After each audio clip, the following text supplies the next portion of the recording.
नमस्ते दोस्तों, अब चलिए शुरू करते हैं आपके मनपसंद कहानी किस्मत वालों को मिलता है सच्चा प्यार। नमन न्यूयॉर्क अपने बिजनेस मीटिंग के लिए गया था और अब वहां का सारा काम खत्म करके आज इंडिया लौटा था।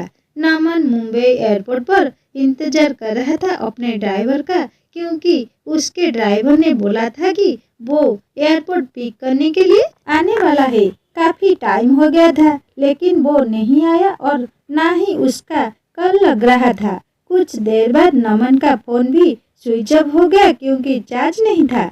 इंतजार करते करते बहुत टाइम हो गया था तो नमन ने सोचा कि वो टैक्सी से ही चला जाए। फिर वो अपना सारा सामान लेकर एयरपोर्ट से बाहर निकला और टैक्सी की राह देख रहा था कि कोई आए। तभी एक टैक्सी आते देख ही नमन उसे हाथ दिखाकर रोका और जैसे ही बैठने गया तो एक लड़की दूसरे साइड से टैक्सी में बैठ गई। नमन ने कहा कि ये टैक्सी उसने रोकी है तो वो बोली, तो क्या हुआ, बैठी तो मैं पहले ना, आप दूसरे टैक्सी ले लो। नमन फिर उससे कहा कि आपको किस तरफ जाना है। उसने कहा मैं कहीं भी जाऊं, आपको उससे क्या मतलब। उसका ये सब सुन के नमन को थोड़ा गुस्सा आने लगा। एक तो मैं कब से इंतजार कर रहा हूँ, ड्राइवर नहीं आया मेरा और ये इधर मुझसे बहस कर रही है। फिर नमन भी टैक्सी में बैठ गया और बोला, भैया चलो।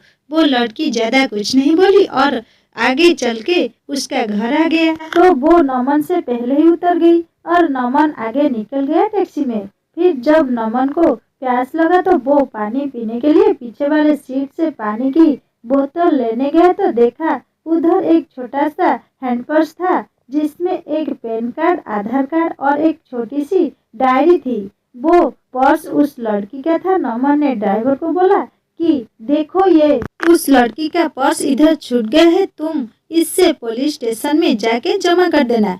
फिर वो ड्राइवर बोलने लगा कि नहीं साहब, मैं नहीं पढ़ना चाहता ये पुलिस के चक्कर में। वो 10 सवाल पूछते हैं, बार बार पुलिस स्टेशन बुलाते हैं। मैं ठहरा एक ड्राइवर, दिन भर गाड़ी चला के कुछ पैसा कमाता हूँ। अगर पुलिस स्टेशन के ही चक्कर काटते रह गया तो खाऊंगा क्या। साहब एक काम आप ही कर देना, आप पुलिस स्टेशन जाके जमा कर देना।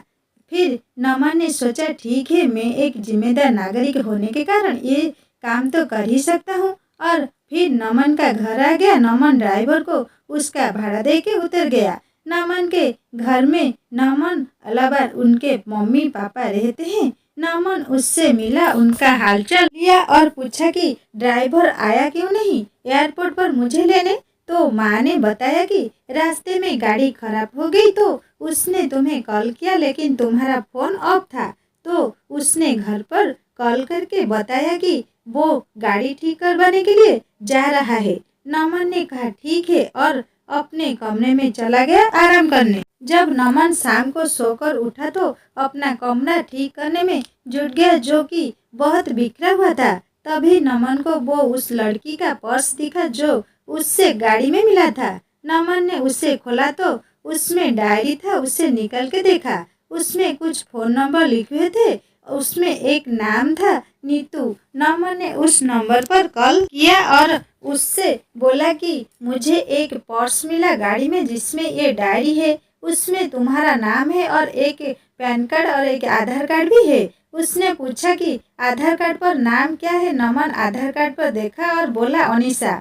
तो सामने से वो लड़की बोली, हाँ ये मेरी दोस्त का पर्स है, तो मुझे बोली थी कि उसका पर्स कहीं खो गया है, मैं उसे बता देता हूँ और आपका नंबर भी दे देता हूँ, वो आपको कॉल कर लेगी। नमन ने कहा ठीक है। थोड़ी देर बाद एक नंबर से कॉल आता है। फोन उठाते ही सामने से एक लड़की बोलती है, मेरा पर्स आपके पास है। नमन ने कहा आप कौन। तो वो बोली, वही जिसका पर्स आपके पास है, जिसमें मेरा कुछ बहुत जरूरी सामान है। नमन ने कहा हाँ मेरे पास है, तुम उसे टैक्सी में भूल गई थी। वो बोली हाँ, कल आप मुझे दिल्ली कैफे में मिलकर उसे लौटा सकते हैं। मैंने कहा हाँ। वो थैंक यू बोलकर कॉल रख दी। अगले दिन नमन कैफे गया उसका पर्स लौटाने के लिए। नमन सही टाइम पर पहुंचा था लेकिन अनीशा लेट थी। नमन रुका था उसके लिए। कुछ देर बाद वो आई। आज वो बिल्कुल अलग ही लग रही थी। कल से उसके लंबे घने बाल थे जो खुले हुए थे। उसने सफेद और नीले रंग का सलवार कुर्ता पहना था। कानों में सुंदर से झुमके भी थे। नमन उसे बस देखता ही रह गया। वो धीरे धीरे नमन की तरफ चली रही थी। नमन का ध्यान ही नहीं था, वो बस उसे देख जा रहा था। फिर वो बोली, हेलो, ध्यान कहाँ है आपका? मैं कुछ पूछ रही हूँ। तो नमन जल्दी से उठ गया और बोला, हाँ आओ, मैं तुम्हारा ही वेट कर रहा था। वो बोली, हाँ सारी, मुझे थोड़ा लेट हो गई। नमन बोला, कोई नहीं, ठीक है। फिर नमन ने कहा, काफी? वो बोली, सॉरी अभी नहीं, मैं थोड़ी जल्दी में हूँ, आप मेरा पर्स दे दो, मुझे जाना है। नमन ने कहा, दे दूंगा, थोड़ा बैठ के कुछ बात तो कर ही सकते हैं। वो बोली, जरूर, लेकिन आज नहीं, फिर कभी। मैंने कहा, ठीक है, लेकिन याद रखना अपनी बात, अगली बार साथ में बैठ के कॉफी पीना पड़ेगा, फिर मत कहना आज भी जल्दी में हूँ। वो बोली, हाँ ठीक है, अब मेरा पर्स दे दो। नमन ने उसका पर्स दे दिया और बोला, मैं तुम्हें कॉल कर सकता हूँ ना अगली बार मिलने के लिए? वो बोली, हाँ, और चली गई। नमन कुछ देर वहाँ रुका और फिर ऑफिस चला गया। नमन पूरी रात अनीशा के बारे में ही सोचता रहा। नमन उसे भूल ही नहीं पा रहा था।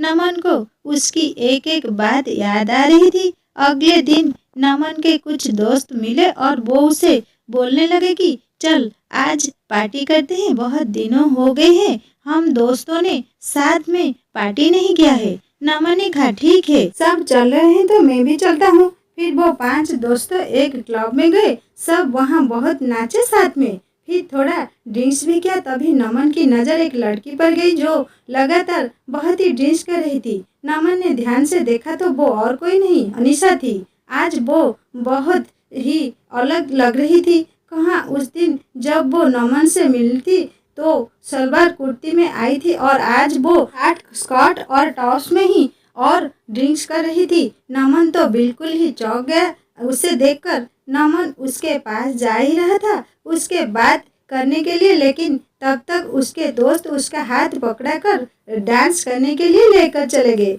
नमन की नज़र अनीशा पर ही थी, लेकिन थोड़ी ही देर में वो वहाँ से कहीं चली गई। फिर नमन ने उसे क्लब में इधर उधर ढूंढा, लेकिन वो नहीं मिली। घर जाकर नमन उसे कॉल किया, वो कॉल भी नहीं उठा रही थी। नमन उसे बहुत बार कॉल किया, लेकिन उसने नमन का एक भी कॉल का जवाब नहीं दिया। अगले दिन फिर नमन उसी टाइम पर क्लब गया ताकि अगर वो आज आई तो वो उसे उधर से ही पूछ लेगा। नमन अंदर जाकर वेट कर रहा था, लेकिन वो नहीं आई आज। फिर नमन ने उसे कॉल किया। इस बार उसने कॉल उठाया। कॉल उठाते ही नमन उससे पूछा, कहाँ हो तुम?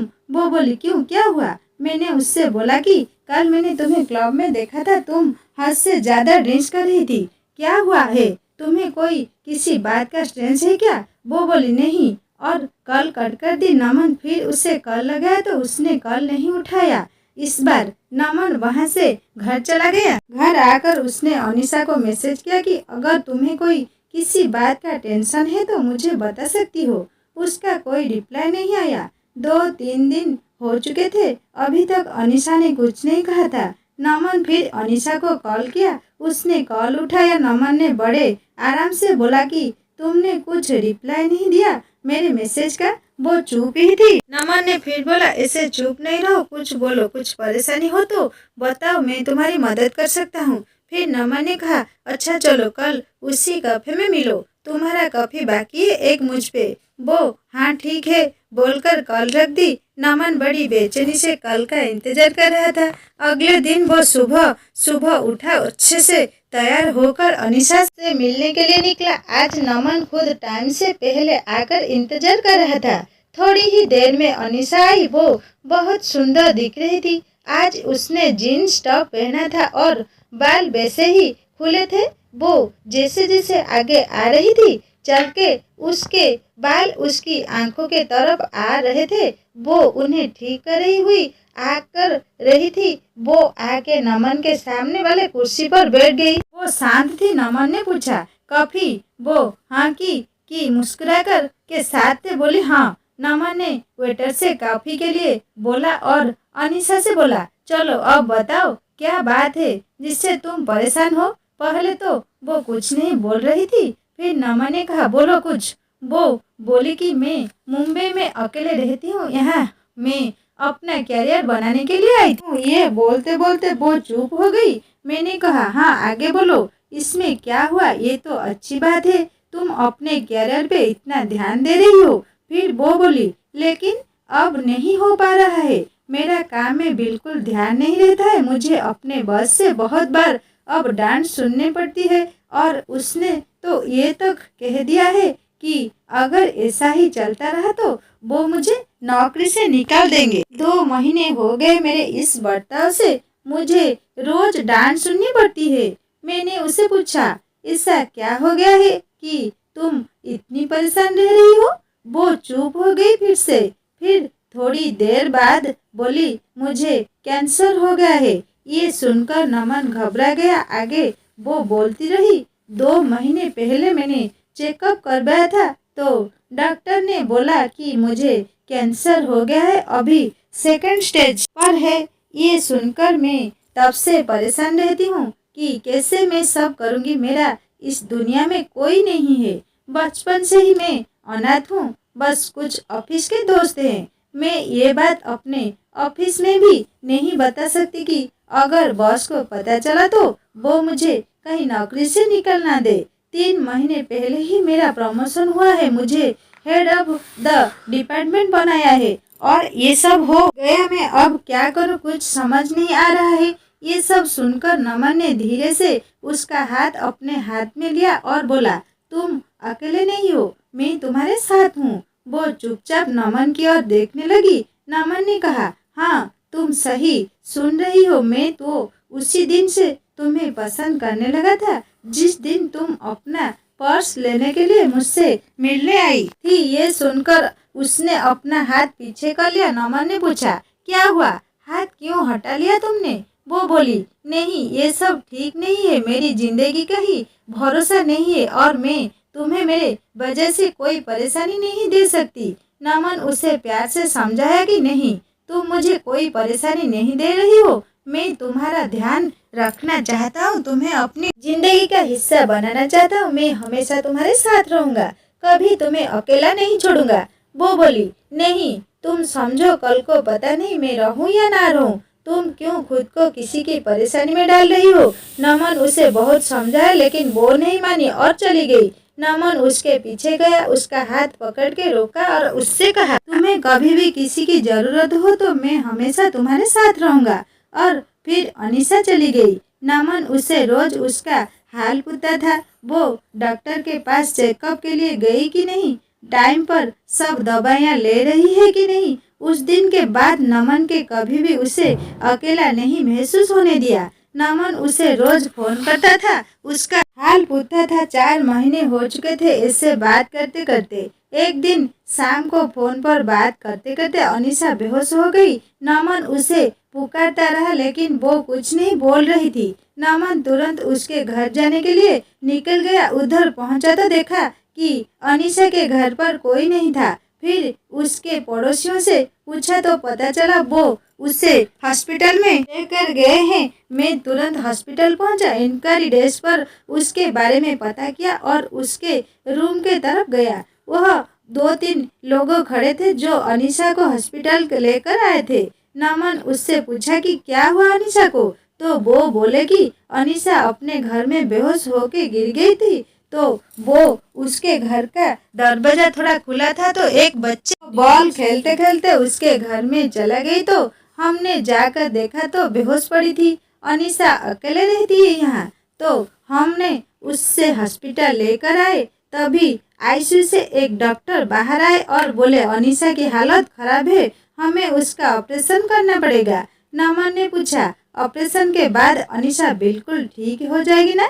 डॉक्टर ने कहा, अभी कुछ बोल नहीं सकते। नमन ने कहा, डॉक्टर आप ऑपरेशन की तैयारी कर लीजिए और पैसे की कोई फिक्र ना करे। ये सुनकर डॉक्टर चले गए। पूरे 5 घंटे बाद ऑपरेशन रूम से डॉक्टर बाहर आए। नमन जल्दी से डॉक्टर से पास गया और पूछा, अनीसा कैसी है? डॉक्टर ने कहा, ऑपरेशन सक्सेसफुल हुआ है, घबराने की कोई बात नहीं है। नमन के जान में जान आई। उसने पूछा, क्या मैं अनीसा से मिल सकता हूँ? डॉक्टर ने कहा, अभी नहीं, कुछ देर बाद। नमन ने कहा ठीक है। फिर नमन ने बाद में अनीशा से मिला। वो नमन को देखकर रोने लगी। नमन उसके पास बैठा था। उसने कहा कि बोला था ना मैं हमेशा तुम्हारे साथ रहूंगा। ये सुनकर अनीशा और रोने लगी। नमन उसे चुप कराया और कहा अभी अभी तुम्हारा ऑपरेशन हुआ है, ऐसे में तुम्हें रोना नहीं चाहिए। हम दोनों बहुत देर तक एक दूसरे के हाथ पकड़ कर बैठे थे। फिर हम दोनों घर आए। नमन उसका बहुत ध्यान रखता था। नमन ने अनीशा के बारे में अपने घर वालों को बता दिया था, तो अब वो अनीशा के साथ ही रहता था, उसका ध्यान रखता था। जब अनीशा पूरी तरह से ठीक हो गई तब दोनों ने शादी कर ली और हमेशा के लिए दोनों एक साथ हो गए। दोस्तों, कहानी कैसी लगी मुझे कमेंट करके बताना। और यहीं पर कहानी खत्म हो जाती है। नमस्ते।